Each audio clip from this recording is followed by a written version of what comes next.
নমস্কার বন্ধুরা, simple life with প্রতিমা অন্য একটি ব্লগে স্বাগতম জানাচ্ছি। আশা করি তোমরা সবাই ভালো আছো আর আমরাও ভালো আছি। এটা বিকালবেলার ভিডিও ছিল, তাই এক জায়গাতে আমরা ঘুরতে গিয়েছিলাম আমার বান্ধবীর ঘরে, তাই ভিডিও করে নিলাম। মনে রেগে গিয়েছিল, দুপুরবেলা শুয়েছিল, তাই উঠে দিচ্ছি বিকালবেলা, তাই রেগে গিয়েছিল। তারপরে বলেছিল ওঠার পরে যে ওর মাথা যন্ত্রণা করছে, তার জন্য। তারপরে আমরা চলে গেলাম বান্ধবীর ঘরে। এই দেখো, ওখানে একটু হাসছিল, কিন্তু তার আগে বাইরানোর সময় মুখটা গোমরা মুখে করে আসছিল আর রাগ করছিল, ওর মাথা ব্যথা করছে তার জন্য। তারপরে সামনে মন্দির আছিল, প্রণাম করে নিলাম, তারপরে বেরিয়ে গেলাম আমরা। তারপরে যাওয়ার পরে দেখি বাবুর পাখি আর বাসা কি সুন্দরভাবে বানাচ্ছিল, তাই জুম করে নিলাম।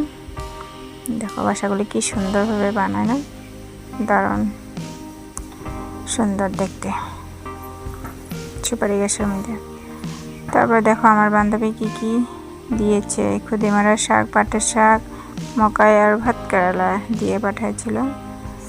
তারপরে আসার পরে সন্ধ্যাবেলা রান্না বান্না করব। দেখো মাংস বানাচ্ছিলাম, মাংস কষা আলু দিয়ে, মশলাপাতি যা ছিল দিয়ে ভালোভাবে কষিয়ে নিয়েছি। তারপরে পরিমাণ মতন জল দিয়ে দিছি সিদ্ধ হওয়ার জন্য, তা একটু মাখায় রাখবো।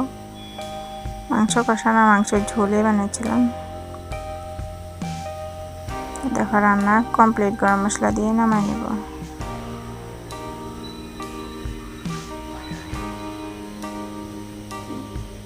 মাখা বানাচ্ছি। তারপরে বানাবো পাটের শাক একড়া দিয়ে। পাটের শাক একড়া দিয়ে বানাবো। ফার্স্টে কেঁকড়াগুলি ভেজে নিচ্ছি পেঁয়াজ কুচি দিয়ে, তারপরে শাকগুলি দিয়ে দিচ্ছি আর নুন, হলুদ, জিরার গুঁড়ো সব দিয়ে ভালোভাবে অল্প মাখা রাখবো। তার জন্য পরিমাণ মতন জল দিয়ে নামাই নেব। দেখো তারপরে ভাত করলা ভাজি বানাবো।